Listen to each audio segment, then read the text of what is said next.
Alô, você do outro lado da telinha, eu sou o Jefferson, seja muito bem-vindo aí à continuação da série do Mikhail Tal.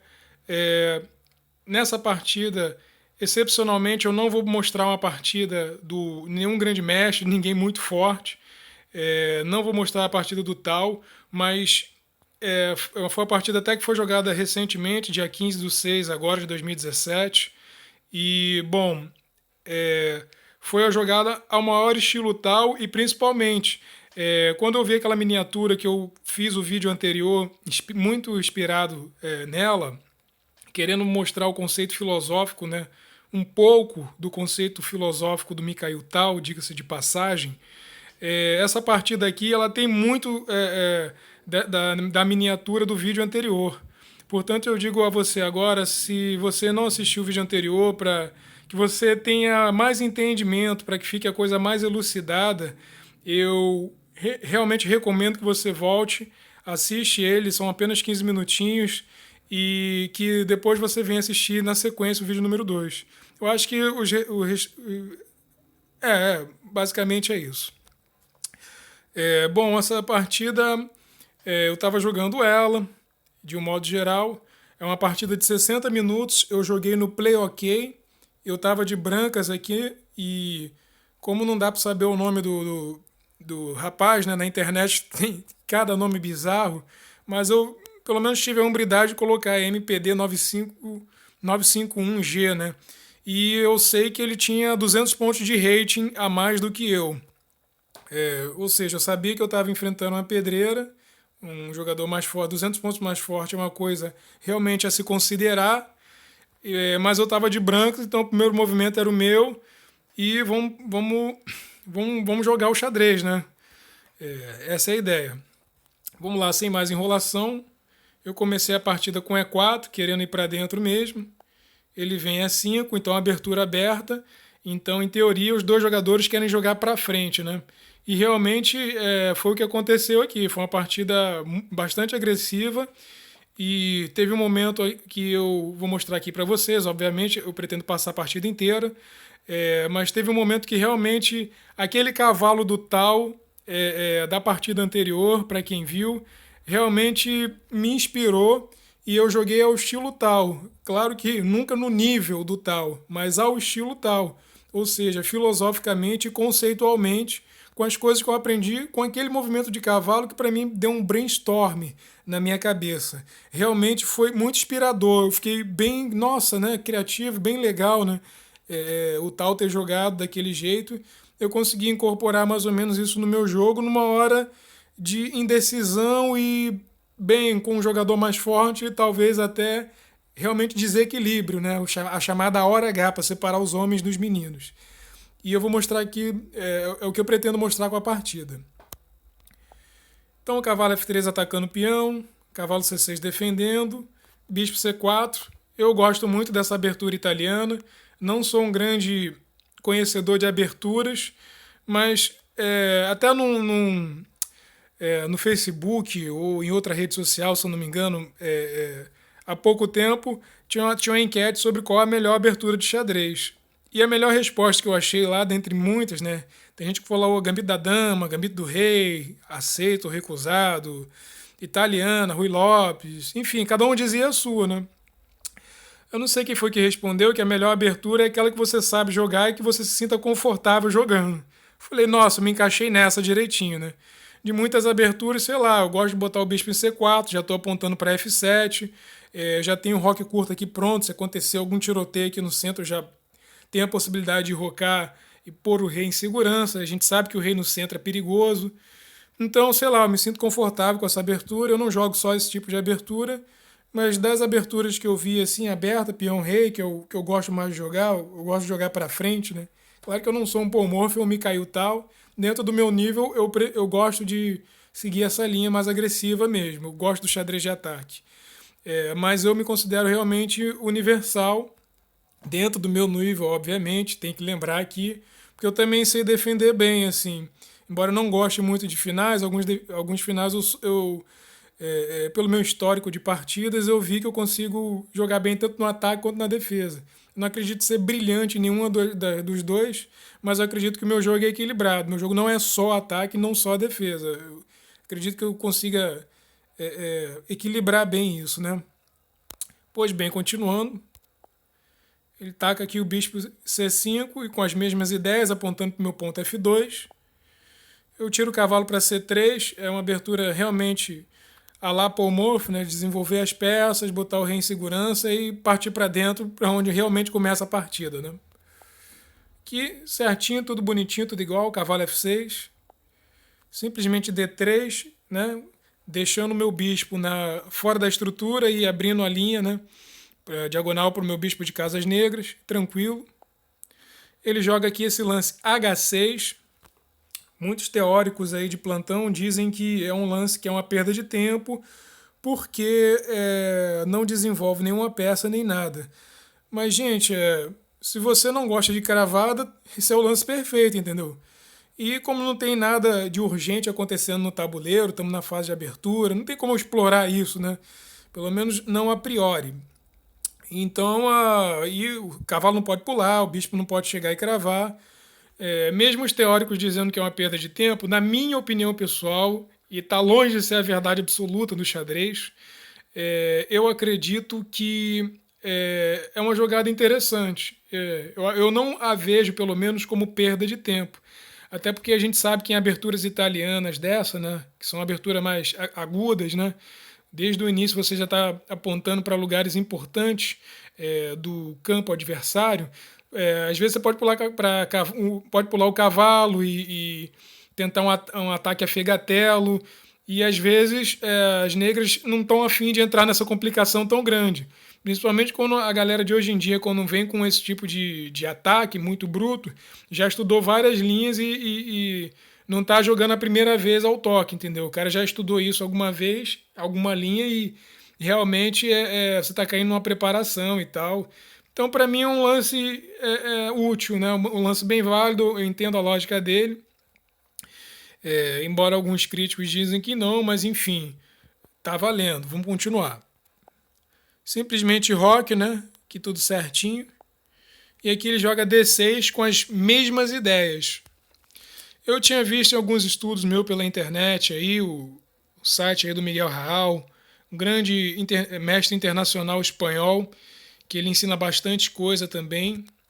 Eu poderia muito bem ter jogado H3 para ficar bem simétrico e não deixar essa cravada. Mas eu joguei esse aqui, ó. Bispo E3, que é uma jogada que está tentando trocar o bispo bom das negras.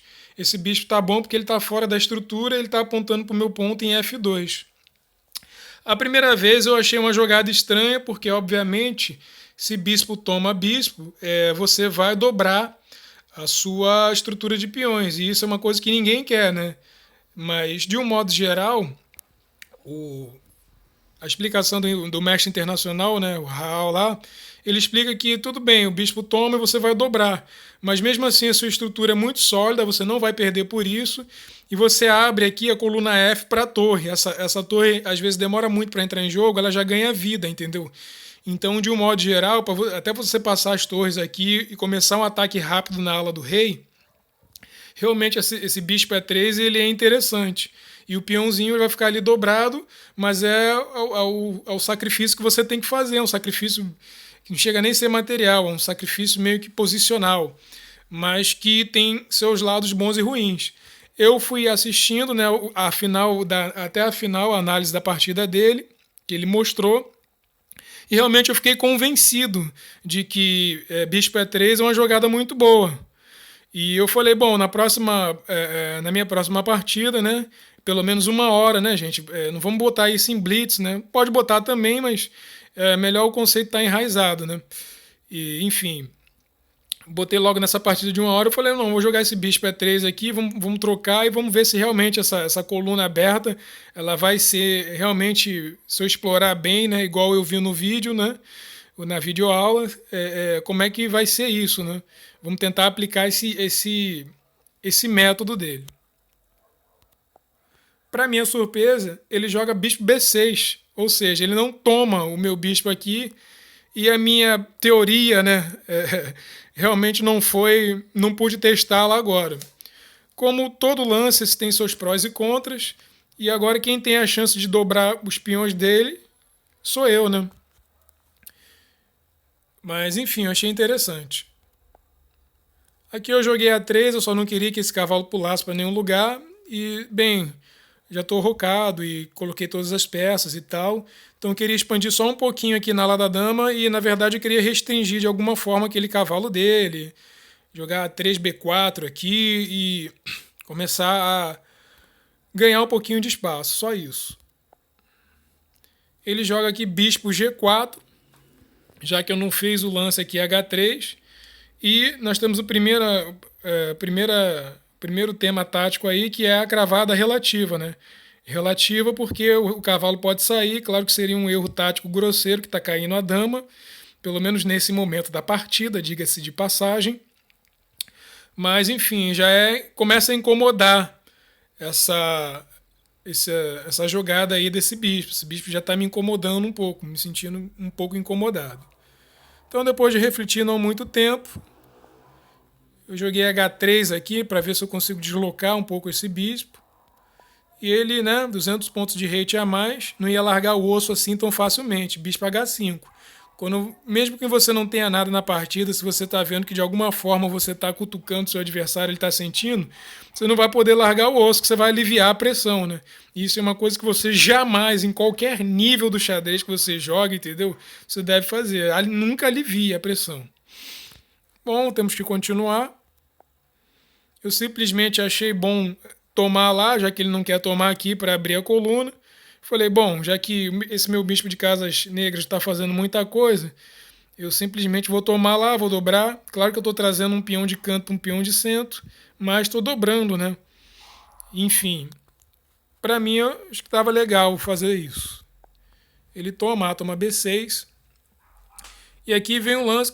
Até aqui foi uma abertura tranquila, tudo bonitinho, tudo certinho. Uma coisa que eu lembrei agora, gente, aqui o lance A3 também abre uma casa de fuga para o bispo, né? Já que ele está fora da estrutura, da cadeia de peões, se aquele cavalo quisesse trocar por ele, e normalmente o par de bispos, né? Agora não que eu já troquei, mas normalmente é uma vantagem, se você manter os bispos é legal. Nós temos bispos de mesma cor. Se fosse de cores opostas, era mais propício a empate, né? Isso falando a bem longo prazo. Mas, enfim, continuemos, né? A 3 também tem essa vantagem. Eu joguei G4 aqui nessa posição. E a partir daqui, praticamente, vai desequilibrar e muito. Aqui vai começar o tiro, a porrada e a bomba, vamos por assim dizer. E por que eu joguei ao estilo tal, né? Eu, um mero mortal, jogando ao estilo tal. É até um pouco engraçado, mas não é pretensão da minha parte nunca me igualar ao Mago de Riga. Claro que vai ter muitos erros aqui, até porque o nível nem é de grande mestre, nem de... é de não titulado, simplesmente 2 jogadores de clube jogando, eu ainda com 200 pontos de rate a menos, né? Mas enfim, eu inocentemente joguei o G4 e assim, para mim ele ia tirar o bispo e tal, e eu poder me mobilizar melhor minhas peças, inclusive jogar na minha cabeça aqui, cavalo H4, batendo no bispo dele, trazer o cavalo aqui de C3 para a ala do rei e depois jogar C3, D4. Eu tinha esse plano básico aí na cabeça e tal, já que não tinha acontecido nada de tão especial. Mas o jogador de negras, aliás, o meu adversário, realmente ele veio com uma bomba aqui, sacrificando, e eu não tinha calculado nisso, me desculpem até, eu não tinha pensado nisso, eu pensei que realmente ele ia tirar o bispo dele e tal, mas ele vem com essa aqui, ó. Bum! Cavalo toma G4 e acabou o equilíbrio, acabou o fair play, vamos por assim dizer. Quando ele sacrifica esse cavalo pelas 2 peças, né? Claro que ele está perdendo uma peça, mas em contrapartida ele está abrindo o meu rei, e aqui vai ser um jogo muito de duplo gume, né? Onde o couro vai comer. Ele vai, uma vez que você sacrifica a peça, você não pode mais largar a iniciativa de modo nenhum. E realmente é um jogo bem enérgico dos 2 lados.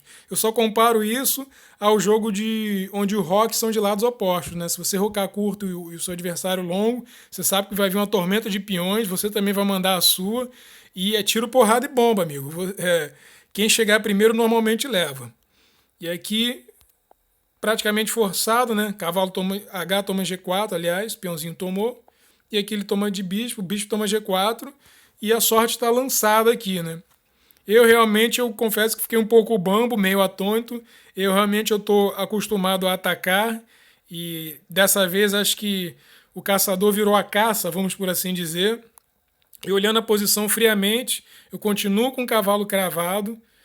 E assim, meu rei já está bem exposto, está pelado esse rei aqui, e eu tinha que tomar alguma atitude, né? Pois bem, aqui eu joguei dama E2, de longe uma das piores jogadas que um jogador pode fazer, entendeu? Aqui observando com mais frieza, depois que já passou o relógio, né? Tem várias jogadas que ele pode ganhar já esse cavalo, mas ele já vem com uma jogada extremamente aguda, assim, que é cavalo D4, centralizando uma peça apoiada, dando um ataque direto na minha dama e, como eu posso dizer, dando um duplo, né? Agora existe uma bateria de cavalo e bispo sobre o meu cavalo, que só está defendido pela dama e ainda por cima de forma cravada. Quer dizer, e se esse cavalo entra, cavalo toma cavalo de alguma forma, já entra com cheque ganhando material. Inclusive essa diagonal da dama está muito aberta, ela pode entrar aqui com efeitos muito devastadores, mas muito devastadores mesmo. Olhando essa posição agora, né, que já passou o tempo e tal, se tem uma hora para você ficar desesperado na partida, meus parabéns, essa é a hora, entendeu? Você sabe que você está perdendo peça e, enfim, realmente desesperador. Esse dama E2 foi horrível, entendeu? Acho que nenhum ser humano no mundo que joga xadrez é isento de erros, mas esse erro aqui eu quase xinguei. Eu falei, putz grila, cavalo D4, velho. Eu acho que de brancas aqui ninguém ia querer estar na minha posição, todo mundo ia querer estar de negras, né? Principalmente com essa dama entrando, um bicho bem posicionado, cavalo centralizado. Dificilmente alguém vai querer ficar com esse rei pelado, essa dama atacada levando, tentando segurar o cavalo e sendo atacado ao mesmo tempo. Foi aí, é aqui que entra a história da partida anterior, senhoras e senhores, meninos e meninas, moças e rapazes. Eu realmente comecei a pensar. Falei, cara, o cara é 200 pontos de rate mais forte do que eu. Logo no início aí, jogada 13, né? Eu já dei esse mole do dama E2, ele já entrou com tudo aqui em cavalo D4. Então você já começa a meio que ficar mareado, né? Como é que eu defendo, como é que eu não defendo. Se ele comer o cavalo, já começa entrando com cheque. E realmente a posição fica meio que desesperada, né? Depois, na análise pós-mortem da partida, eu analisando com a engine, realmente estava tudo mais ou menos igual aqui. Então a engine é uma frieza total, calculando milhões de cálculos por segundo é mole. Quero ver um ser humano olhar essa posição e, enfim, né? Já falei bastante sobre ela. Pois bem, nesse momento me veio à cabeça aquele lance do cavalo, acho que cavalo F5 do Mikhail Tal, onde ele troca tudo, troca as damas e depois empata com Miguel Ilescas. Foi justamente aqui. Falei, nossa, será que não tinha uma jogada criativa e tal? Eu fiquei realmente de 15 a 20 minutos pensando. Como eu tive uma hora, eu acho que até o meu adversário, por ser mais forte, está uma posição teoricamente bem ganha, né? Do ponto de vista assim de todos, acredito eu. Ele meio que deu uma relaxada e tal, ele ficou lá. Eu fiquei uns 15, 20 minutos nessa posição, analisando e, não sei por que cargas d'água, me lembrando daquela jogada do tal do cavalo. Não sei porquê, né? Em vez de me concentrar no jogo, eu estava pensando naquilo, mas enfim. Aquilo me fez olhar, posição, pensar, e eu encontrei um recurso que, na minha opinião pessoal, é o melhor estilo tal, né? Como é que você defende atacando de uma forma mais bruta possível. E foi daí que eu encontrei esse lance aqui, ó. Bispo toma F7 e BUM! Já dá um tiro direto na cara do rei, que obviamente é obrigado a mexer e nunca mais roca. E analisando friamente a posição, o meu cálculo, né, baseado naquele conceito do cavalo do Mikhail Tal da partida anterior, foi o seguinte: rei toma bispo, o meu cavalo aqui come o peão do centro com cheque, e o bispo dele que estava me cravando realmente vai cair no próximo lance. O cheque dele de rei vai ter que mover para algum lugar, eu tomaria o bispo. E bem, como ele já tinha sacrificado um cavalo anterior, tudo era possível, né? Ele não roca mais, mas o rei, meu rei também está exposto. O material vai ser mais ou menos o mesmo, né? A mesma quantidade de peças aí, um pouquinho a mais, um pouquinho a menos, não sei, a vantagem bem pouca de um peão, um ponto, por aí vai. E eu estava feliz da vida, porque através, né, de um conceito filosófico que eu aprendi com Mikhail Tal na partida anterior, realmente acertei uma combinação até bonitinha aqui, né, do ponto de vista tático, romântico, e pô, já estava feliz da vida, principalmente contra um jogador 200 pontos de rate mais forte do que eu, né? Tava feliz da vida. Mas aí ele vem com esse balde de água fria aqui, que é rei F8. Obviamente, um jogador de 200 pontos mais forte do que eu não ia entrar e igualar tudo isso, né? Ou seja, agora meu cavalo continua caindo, que está levando um duplo de cavalo e bispo das negras. Agora minha dama continua caindo. E agora, por incrível que pareça, a minha tentativa heróica ao estilo Tal de tentar sair dessa situação, que seria até muito bonita, essa jogada tática toda que eu falei com vocês, foi por água abaixo. Simplesmente pelo sutil rei F8. E agora, pasmem, dama caindo, cavalo caindo, e agora meu bispo em F7 também está caindo. Que depois que eu mover para algum lugar e tal, meu rei vai tomar, o cavalo vai tomar cavalo, o bispo pode tomar, enfim. Tudo caindo aqui nessa posição. E foi por isso que eu coloquei essa partida aqui realmente porque foi muito ao estilo Tal a forma como foi jogada. E por incrível que pareça, eu lembrei de outra partida do Tal, onde depois eu mostro aqui para vocês, tá? Na sequência desse curso. Eu não vou dizer curso, né? Porque eu não me considero um professor. Eu me considero um jogador de clube que ama o xadrez e pega algumas partidas e gosta de conversar, né? Suas capivarices, suas ideias, seus sonhos. Abrir o seu coração para a galera que gosta de ouvir e olhar um xadrez agressivo. Acho que eu me considero isso. Mas a série, né, sobre o Mikhail Tal, coloquei uma partida minha aqui, que eu achei que a partida inteira foi muito ao estilo Tal, né? Embora eu acredito que eu nunca vou chegar aos pés do grande mago de Riga, o grande Mikhail Tal, mas incorporar a estrutura psicológica, o jogo dele, né, através das partidas dele, eu acho que é honrar o legado desse grandíssimo jogador. Pois bem, acho que eu já falei bastante, estou bem inspirado. Vamos lá, minha dama caindo, meu cavalo caindo, meu bispo caindo, meu rei pelado, né? Qualquer um talvez até abandonasse diante de tanta desesperança. Mas aí eu lembrei da partida do Mikhail Tal, em que ele poderia ter pego o empate rápido, mas ele não faz isso. Ele simplesmente entrega a dama e com a composição e combinação de peças muito bonita por parte dele, e eu devo isso a vocês, eu vou mostrar essa partida aqui, pode ter certeza que eu vou fazer isso, eu me comprometo a fazer isso, tá? Ele consegue de forma brilhante levar o rei do adversário, mesmo entregando a dama, a uma rede de mate. Eu realmente fiquei embasbacado, impressionante com a criatividade, com a coragem, com a iniciativa, com a vontade de vencer, entendeu? Realmente, Mikhail Tal, ele era extraordinário. E as partidas deles são grande fonte de inspiração para mim, para qualquer jogador que queira melhorar o xadrez, mesmo que seja apenas a parte de combinação e tática, mas a grande mente por trás dessas jogadas.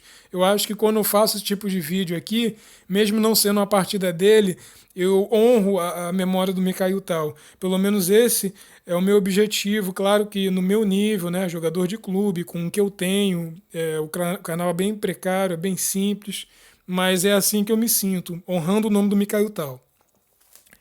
Pois bem, E aqui eu fiquei mais uns 10 minutos até começar a encontrar a combinação que, ao estilo tal, talvez tenha sido a combinação mais bonita que eu tenha feito em alguém na minha vida. Eu não me lembro de outra, realmente. Eu passei até na Engine depois, e a Engine concordou comigo. De agora em diante eu acertei uns 3 ou 4 ou 5 jogadas mais fortes.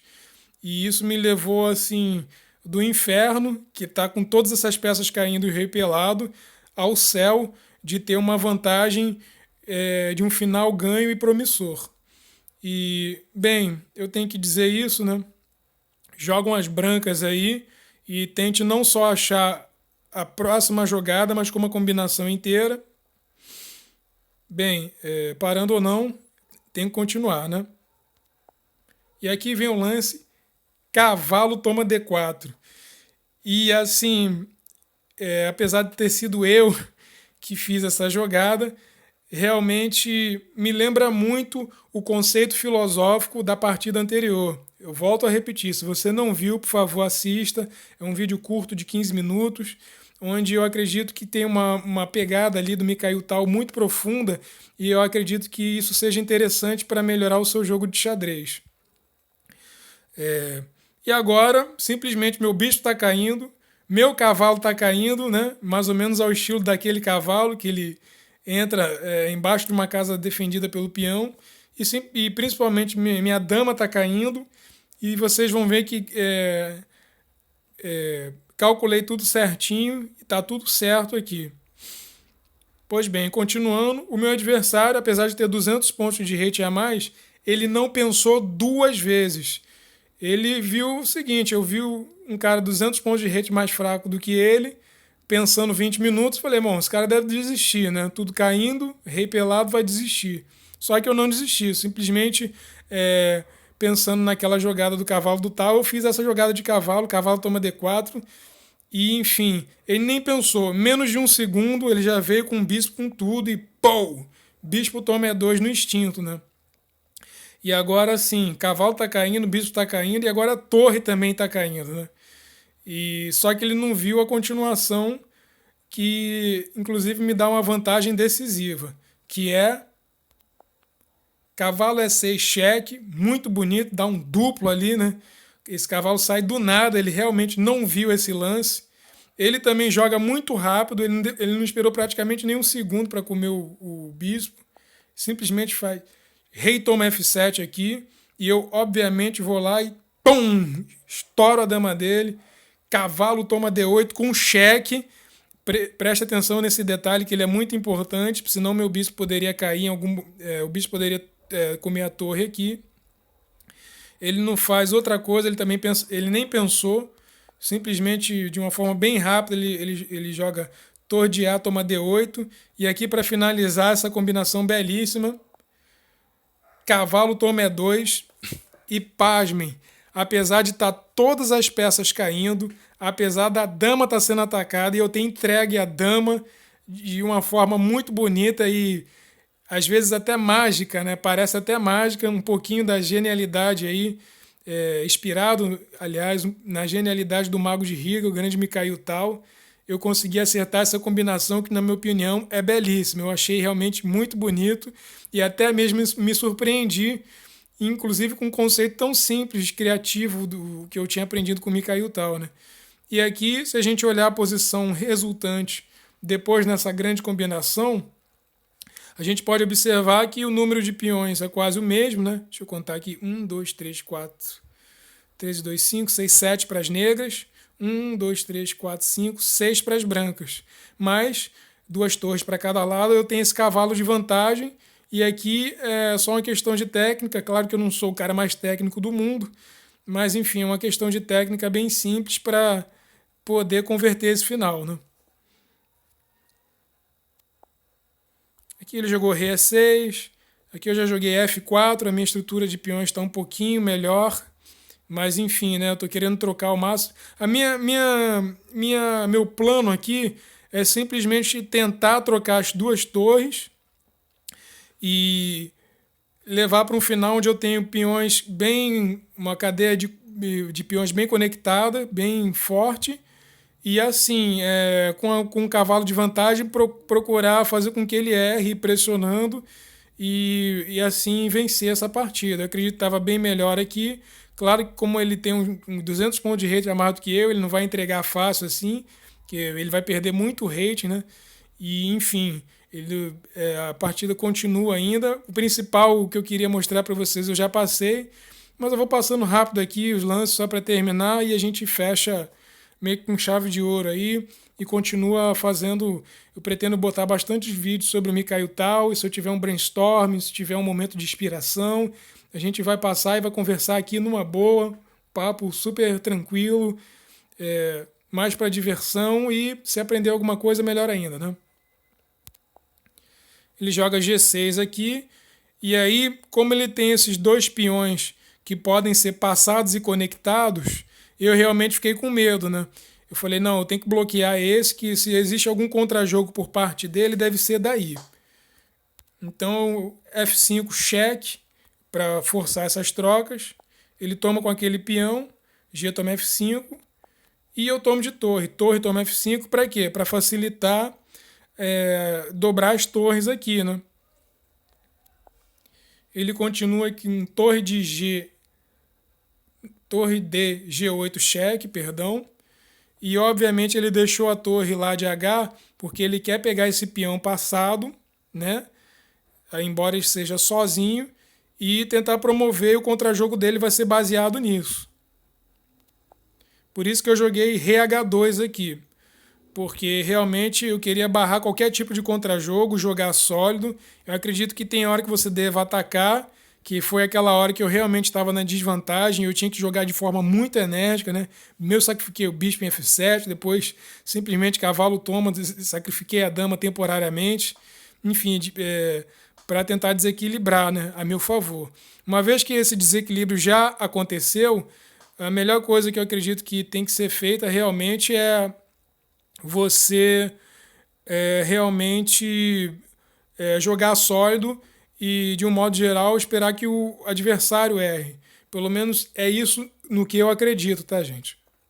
Eu joguei o rei H2 também porque é para ficar na frente desse peão, para ele não poder avançar muito e criar menos contrajogo possível para mim. Que ele joga a torre para cá. E aqui eu já vi a oportunidade de trocar um par de peças. Quando você tem vantagem material, né, é estrategicamente a melhor opção para você que você troque o máximo de peças, que o que sobrar no tabuleiro praticamente vai ser interessante para você ter bastante força e vencer o seu adversário. Ele simplesmente cai na minha, ele troca aqui. Eu comecei a respirar um pouco mais aliviado, estava bastante nervoso, né? Jogando frente a frente com alguém, nesse caso eu joguei na internet, mas assim, é diferente, né? Que eu tomei de rei mesmo, que eu queria deixar o cavalo o mais perto do centro possível. Cavalo no canto não é tão legal. Que torre G8 dá um cheque, eu volto para H2 segurando tudo aqui. E aqui D5, né? Ele já procura começar a contra-atacar, né? Fazer um contra-jogo e tal. Eu realmente não fiquei nem aí para essa ameaça. Simplesmente torre H5 batendo na debilidade dele e praticamente obrigando ele a responder de alguma forma, né? Nesse caso, a torre fica um pouco passivizada por causa de torre G6. Se ele sair para algum lugar, cai o peãozinho. E esse peãozinho, no momento, eu acredito, né? Eu acreditava na partida que fosse o maior motivo de contrajogo para ele, entendeu? Então eu queria bloquear ao máximo esse peão, trocar as duas torres e ir para um final com essa estrutura boa, um pouco melhor que a dele pelo menos, porque não tem nenhum peão dobrado, e esse cavalão que vai ser fortíssimo aí e decisivo, né? Aqui eu joguei cavalo G3, com o objetivo de botar o cavalo para atacar o peãozinho e trocar tudo, né? Acredito que joguei bem. D toma E4, e aqui D toma E4 também, mantendo aí de um modo geral como é que eu posso dizer, a minha ideia, o meu plano, né? Que ele começa a trazer o rei para D6, isso me permite entrar com cheque, cavalo F5 cheque, Ele vem trazendo rei C5. Eu acredito que a ideia dele seja comer esses peões, trocar o bispo, trocar, aliás, desculpem, as duas torres, e só com um cavalo e um peão ou alguma coisa do tipo ficaria bem ruim. Eu me liguei muito nisso. Você tem que sempre achar os recursos do adversário. Apesar do meu rei estar no canto, né? O meu cavalo também deve ir daqui a pouquinho. Mas eu sabia que eu estava confiante e poderia vencer esse final aqui, né? Torre toma H6, ganhei o peãozinho. Torre toma, cavalo toma. E apesar das minhas peças estar no canto, esse cavalo vai vir para o centro bem rapidamente. E, enfim, né? Eu acredito que ainda esteja melhor aqui. Eu me sentia bem nessa posição. Rei D4, obviamente ele vai querer pegar esse meu peão de centro e fazer um peão passado. E aqui eu venho trazendo rei G2, rei toma E4, e aqui rei F2, trazendo o rei mais para o centro possível, que é o melhor que a gente tem para fazer aí nos finais, principalmente perto da minha estrutura de peões, para que nada de mal aconteça aqui e ele consiga reverter. Aqui ele joga C5, vem trazendo com tudo, né, ganhando espaço os peões dele. Já joga aqui cavalo F7, minha ideia, né? Eu já estou tocando nesse peãozinho e posso atacar esses peões por trás, ou seja, já está criando problema. Ele joga rei D5, porque ele quer realmente estar no lugar onde ele defenda esse peão que está sozinho e a estrutura de peões dele por trás. Eu, obviamente, jogo E3, já que ele me deu uma brecha, aqui por oposição o rei dele já não desce mais, o que é bom para mim, porque eu quero ele longe da minha estrutura de peões, entendeu? A minha ideia mesmo, meu plano estratégico, vamos por assim dizer, era realmente chegar no momento que esses peões não iam avançar mais, trancar a posição e com o meu rei ou com o meu cavalo ir coletando os peões dele. E aí eu fazer os peões passados e acabou a vida de contra-jogo ou esperneio com que ele tinha, né? Mesmo assim, um jogador mais forte ou mais fraco, ou mesmo ganhando, você deve ter sempre a postura de alguém que nunca a postura de já ganhou de salto alto. Você tem que manter a postura de um vencedor, que é a postura de alguém que respeita o adversário e está esperando uma brecha. Aqui eu preferi jogar sólido realmente. Eu quero que ele erre, eu quero que ele parta para dentro, eu quero só ir cercando e tirando o máximo de espaço dele possível. Acho que esse era o meu plano, né? Aqui B5, ele vem jogando com tudo, né, os peões dele para frente. Eu jogo cavalo D8 só para bater naquele peãozinho mesmo, só para fustigar um pouco. Ele simplesmente joga o peão para frente. Aí eu trago o cavalo de novo encostando no peão dele. Eu sei que o cavalo está um pouco longe da ação, mas realmente é uma boa peça, muito boa. E é a minha vantagem, né? Depois daquela combinação ao estilo tal, foi esse cavalo aí que me sobrou. E você vê, né? Por mais bonita que seja a combinação, o jogo não acaba ali, né? Ainda tem bastante jogo. Então eu preferi usar a cautela, a prudência e esperar o meu adversário errar. Porque na verdade quem tem que arriscar tudo é ele, né? Se eu jogar direitinho aqui, esse final é ganho para mim. Aqui ele joga B4, né? Realmente tentando quebrar a estrutura de alguma forma. E eu achei bom. Eu achei que para mim foi bom. Por quê? Que eu troco um peão de canto por um peão de centro. Todo mundo sabe que nos finais, os peões, ou pelo menos deveriam saber, para você que não sabe, né? Os peões de canto eles são mais difíceis de você conseguir converter eles, transformar em dama alguma coisa. Quanto mais perto do centro, quanto mais centralizado o peão mais fácil fica no final você ganhar com ele. Então, quando ele joga esse B4 aqui, eu acho que ele estava no desespero já, e já tinha passado bastante tempo, embora nenhum dos dois estivesse em apuro de tempo. Devia ter 35 minutos de jogo ainda e tal, passados. Devia cada um ter 15, 20 minutos, ou seja, era bastante tempo. E, enfim, para mim é bom que eu dobro os peões deles, porque os peões deles vão ficar dobrados e o outro isolado. A minha estruturinha, mesmo que pequena, o meu rei está bem perto do centro, igual o dele, e o meu cavalo vai vir massacrando. Essa é a minha ideia quando eu vi esse lance. Aqui eu tomo, A toma B4, e aqui C toma B4, e está tudo tranquilo. Simplesmente eu jogo cavalo G5, que realmente eu achei que ele está ficando sem lance aqui. Daqui a pouco ele vai entrar em Zugzwang, né? Que ele joga B5, já gastando os lances úteis, se é que pode se chamar assim. Aqui eu volto com o meu cavalo F7. Eu sei, foi meio chato, foi meio cri-cri, mas foi o que eu consegui fazer para realmente jogar bem sólido. Acho que a parte de aventura eu já tinha feito e eu só queria levar esse ponto para casa. Então minha estratégia foi deixar na mão dele o erro e a tentativa de desequilíbrio. Para mim, se manter desse jeito, tá ótimo. Eu estou jogando o jogo dos sonhos, principalmente contra um jogador de 200 pontos de rating a mais do que eu. Aqui ele já joga o E4. Aqui eu trago o cavalo G5, já estou batendo, e agora esse peão vai cair de qualquer jeito. Acho que a partir daqui é tudo desesperado por parte dele. Ele joga aqui cavalo C4, ficando mais perto desses peões para tentar trocar e causar algum contrajogo. Eu trago meu cavalo mais para o centro, mais para perto dos meus peões possível. Cavalo toma E4, bem centralizado, bem pertinho aqui do meu rei. E eu sabia que eu estava ganho, só que, enfim, prudência não fazia mal a ninguém, né? Que ele ficou bastante tempo para pensar e tal. Cada jogada dessa ele demorava muito. E ele jogou esse lance aqui, B3. E brancas jogam e ganha, né? Basicamente isso.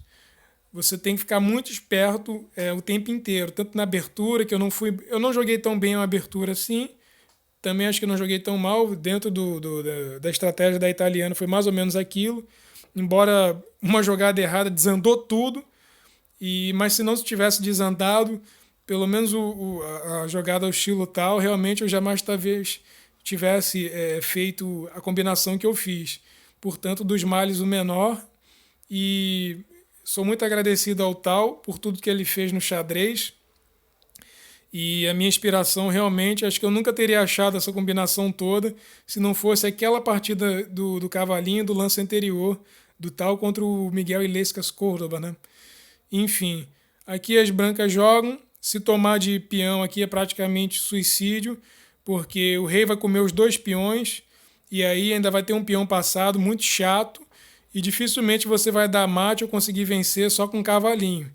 Então aqui eu joguei preciso, realmente joguei sólido no final, queria pegar um erro e ele errou. E aqui cavalo D2 cheque, é um duplo, né? Ele é obrigado a mover com o rei. Ele faz aqui um rei B4 ainda. E de cavalo mesmo, obviamente, eu peguei. Cavalo toma B3. E o outro peão dele vai cair forçado. O meu rei vai se aproximar. Ele vai entrar em zugs aqui. E, enfim, já não tem mais porquê continuar essa partida. Agora realmente está perdido. Essa posição aqui eu não ia largar o osso, mas de jeito maneira. Então é isso, gente. Apesar da série ser sobre o Mikhail Tal, foi uma partida minha aí, uma coisa inédita. Eu nunca tinha trazido isso para o canal. Eu pretendo trazer mais vezes, claro que partida pensada, de no mínimo 60 minutos. Mas eu fiquei muito feliz porque eu ganhei por causa de um conceito que eu tinha aprendido até numa miniatura do Tal, né? E eu pretendo passar mais partidas aqui dele, né? O Grande Mago de Riga, ele tem muito jogo bacana pra gente assistir. E vamos ter essa conversa, esse bate-papo, né? Descontraído, tranquilo. Foi essa a minha partida. E espero que tenha gostado, tá? Se gostou, deixa um like, se inscreve no canal. Forte abraço, bons estudos e até a próxima. Fui.